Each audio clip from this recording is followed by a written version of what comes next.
Welcome to the deep dive. We're jumping straight into the engine room of e-commerce today. Google Shopping, our goal.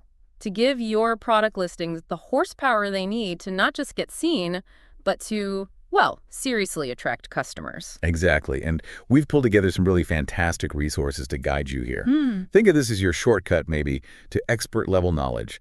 We're drawing from detailed guides on title optimization and those all-too-common merchant center headaches, mostly from Data Feed Watch. Right. Plus, we're tapping into strategic thinking from places like Digital Commerce Partners and Optimizer and even some, real-world stuff shared on Reddit. Okay, so our mission for this deep dive is pretty clear then.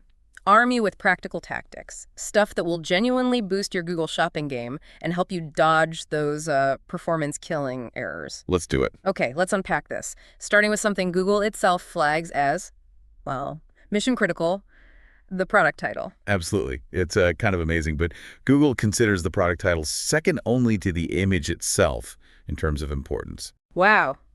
Second only to the image. Yeah. So a really effective title does more than just name your product. It's basically the key to unlocking greater visibility and ultimately those higher conversion rates we all want. And the data really backs this up, doesn't it? I mean, the Feed Marketing Report back in 2022 pinpointed titles as the absolute #1 priority for optimizing your product data feed. It did. That speaks volumes, Yeah. And to really illustrate the impact, think about that case study from Search Engine Land. They documented an incredible, I think it's a 250% surge in clicks. It's just 50%. Yeah, and a 94% jump in conversions. Yeah. Just by strategically refining product titles. It's a total game changer. And it sounds like it's not just a one-off thing either. Zoogear, they saw something similar. Right, Zoogear, the sporting goods folks, they saw a similar 250% increase in clicks. And they did it by really drilling down into keyword research, understanding the exact terms their customers were using to search for gear. It's all about speaking their language, right from the start. Right, matching the search intent. Precisely. Even marketing agencies like SearchMind, they've seen this firsthand. They found lots of clients were using, well, pretty basic titles. Just the product name, maybe? Yeah, lacking crucial info. So by optimizing these titles, replacing vague terms, adding relevant details, that kind of thing, they got a 38% increase in click-through rates, CTR, Okay. and a 94% rise in conversions. That click-through rate, just to clarify, is the percentage of people who click your ad after seeing it. Those numbers are really hard to ignore. It highlights what some people are calling Google Shopping SEO, right? Using title attributes to connect with searches. That's a very good way to put it, yeah. Google Shopping SEO. You need to really put yourself in the mindset of your ideal customer. Like, what words and phrases will they type into Google? And don't forget to mine your search query reports in Google Ads. That data is absolute gold. For finding what actually works. Exactly. Yeah. High-performing keywords, maybe underutilized ones too. And it's not just which keywords, but also where you put them in the title, isn't it? Google apparently weights the beginning more heavily. Absolutely. That initial burst of information is key. It grabs attention and, crucially, helps Google understand what you're selling much faster. Right. Plus, you've got to experiment. Test different title structures, different formulas, see what clicks best with your audience. So like a standard formula might be something like brand plus product type plus color plus material. Is that a good starting point? It's a solid starting point for many, yeah. Yeah. Brand plus product type plus color plus material. But, of course, it'll vary. Depends on your products, what your customers care about most. Right. Once you've figured out those key attributes, platforms like Data Feed Watch have tools to, combine different data points, replace text, rebuild titles based on rules you set, even remove duplicates, all in bulk. That sounds like a huge time saver, especially if you've got a massive product catalog. Oh, definitely. Now, what about product variations, like different sizes or colors of the same t-shirt? That can get messy. It certainly can. And this is important.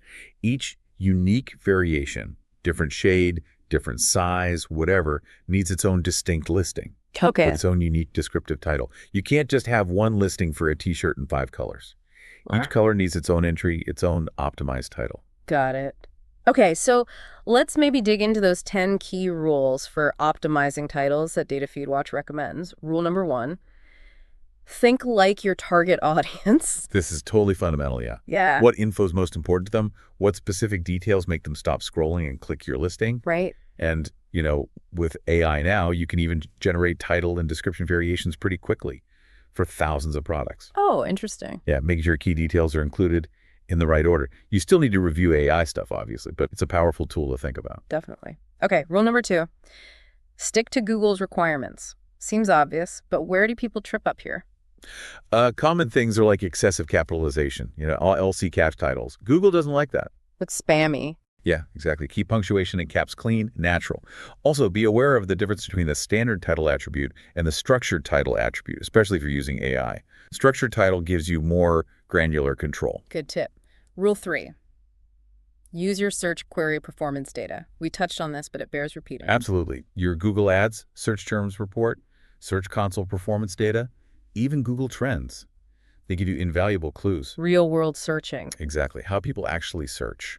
Weave those top terms into your titles naturally. Number 4. Add relevant keywords strategically. This goes beyond just your search data, right? Precisely. Tools like SEMrush, RFs, AI keyword tools, again. They can help uncover more relevant keywords. Keywords with strong purchase intent that could really boost your ROAS, your return on ad spend. Okay. Rule 5.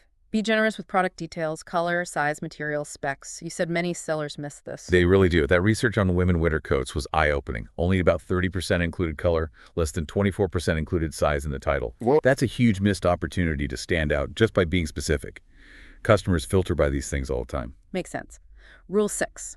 Follow best practices for your specific product category or vertical. What works for clothes might not work for electronics. Yeah, exactly. Think about what's crucial in your industry. For apparel, maybe material and size. For tech, maybe screen size, processor type.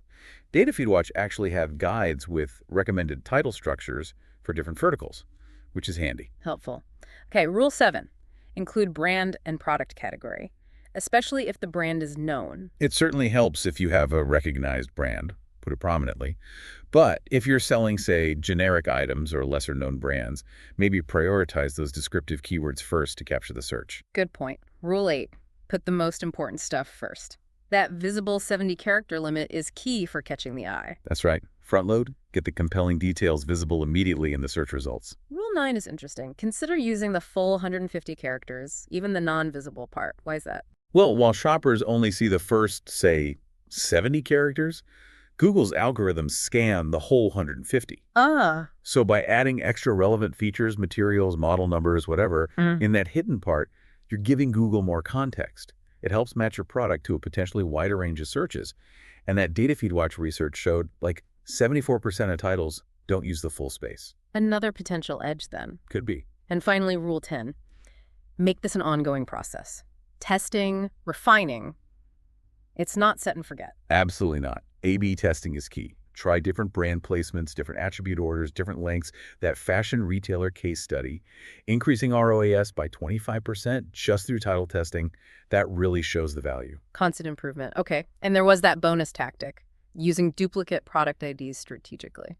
Sounds a bit counterintuitive. Yeah, it does, but it's clever. It lets you create multiple listings for the exact same product, but with different titles. Why? To capture people at different stages of the buying journey. Like the example, one title could be organic cotton t-shirt with cactus print for a general search.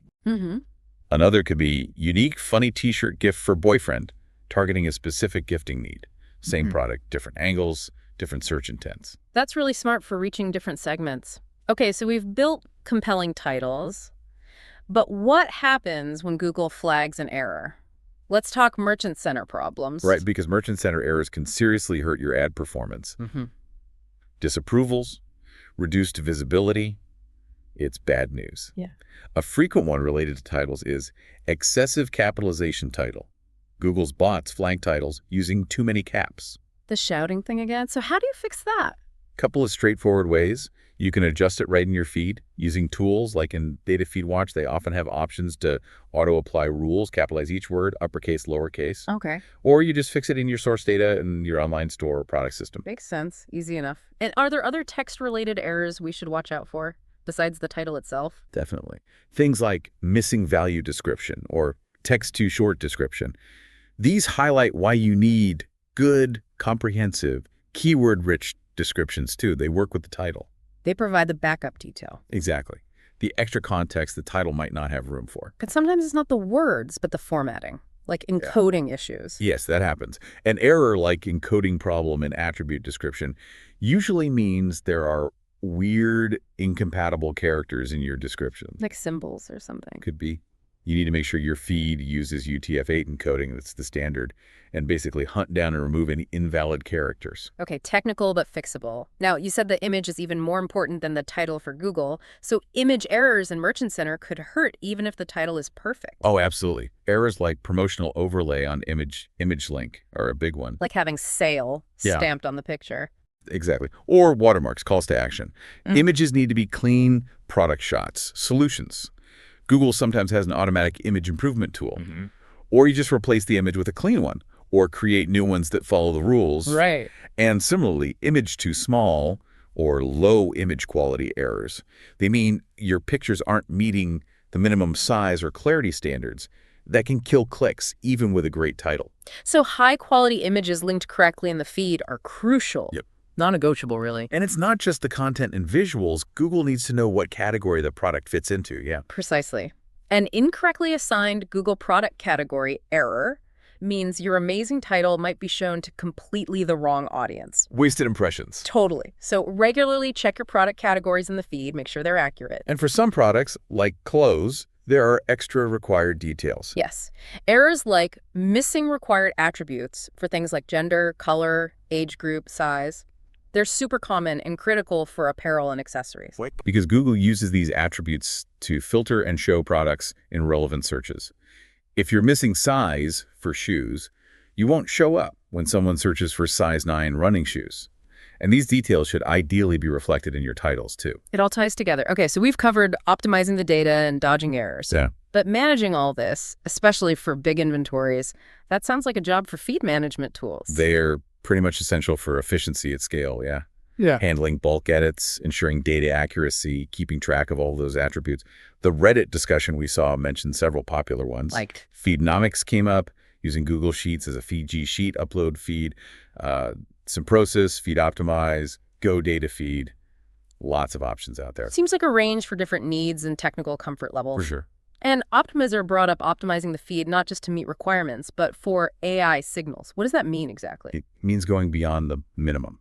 Providing rich, detailed product info helps the AI algorithms, the ones driving Google shopping results, understand your products better. So feeding the machine better data. Essentially, yeah. Better data in, better matching to user searches, better performance in both paid and organic listings. And Optimizer seemed to reinforce those key attributes again. Title, product type, which you said is different from Google product category. Right. Product type is your custom categorization. It gives Google another layer of understanding. Then there's the official Google product category, the description, attributes like size and color, and of course, images. And they stressed that product type attribute is often underused. Yeah, it's a missed opportunity for many to add more specific categorization that helps Google's algorithms. They also really push for detailed, benefit-focused descriptions, not just feature lists. And top-tier images, obviously. Now, once it's optimized, how often should you update? Is it constant tinkering? Actually, Optimizer advises a bit of caution there. Making too frequent, unnecessary changes to core attributes can sometimes mess with performance while Google reevaluates things. Oh. They suggest a few ways to update. Direct edits in your e-commerce platform or CMS, using feed rules in Google Merchant Center for automated changes. We talked about those, yeah. And using supplemental feeds, often via Google Sheets, for more targeted or temporary updates, like for sales, without messing with your main feed. Those feed rules sound great for bulk stuff, like adding organic to all relevant product titles automatically. Exactly. Super powerful for large-scale changes. And supplemental feeds are brilliant for promotions or testing things without touching the core data structure. Okay, makes sense. So you've done the work, optimized the feed, dodged the errors. How do you know it's actually working? How do you track performance? Right, you got to measure. Inside Google Merchant Center, head to Analytics, then Products. That's where you see how individual listings are doing. What metrics should you focus on? Key ones are impressions, how often the ad was shown, clicks, pretty self-explanatory, click-through rate, or CTR, that's clicks divided by impressions, then purchases, and purchase rate. And you can see trends over time with graphs. Yep. The performance graph is great for spotting trends, seasonal changes, the impact of your optimizations maybe. Useful. And there are also these performance cards for products, brands, categories that give you a quick look at top performers, rising stars, maybe underachievers that need some attention. So it helps with inventory decisions too, not just ad tweaking. Absolutely. Informs inventory, informs where you focus your next optimization efforts. Got it. Lastly, let's just briefly connect this all to direct-to-consumer, or D2C, e-commerce, SEO. Digital commerce partners mentioned D2C brands have an advantage with that direct customer connection. They really do. That direct relationship lets D2C brands get a much deeper feel for their customers' language, their search Or habits. they talk about the products. Exactly. Which feeds directly into better keyword selection for Google Shopping titles and descriptions. The same keyword research you do for your website's category pages. That directly helps your shopping ads too. And the basic website health stuff, technical SEO like site speed, mobile friendliness, structured data that helps Google Shopping indirectly. Absolutely.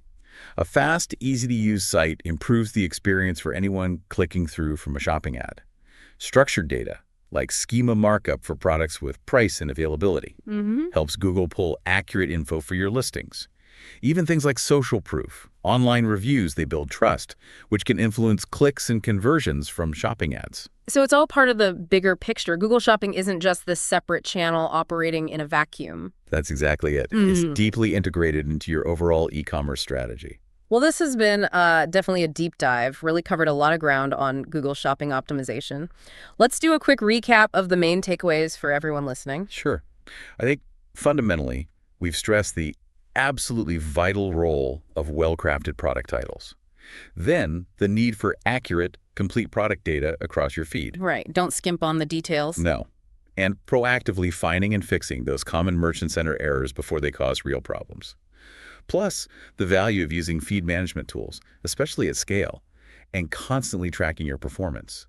And by focusing on these areas, you, our listener, can genuinely make significant improvements.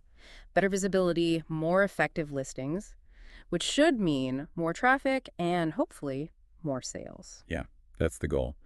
We definitely recommend you explore the resources we mentioned, dig into your own data, and just make testing and refining a regular part of your Google Shopping routine. Absolutely. And on that note, here's maybe a final thought to chew on. Just imagine the potential impact on your business if you consistently apply just one or two of these optimization techniques we discussed today. What kind of transformation could that unlock for your Google Shopping results? Something to think about. Thanks for joining us on the Deep Dive.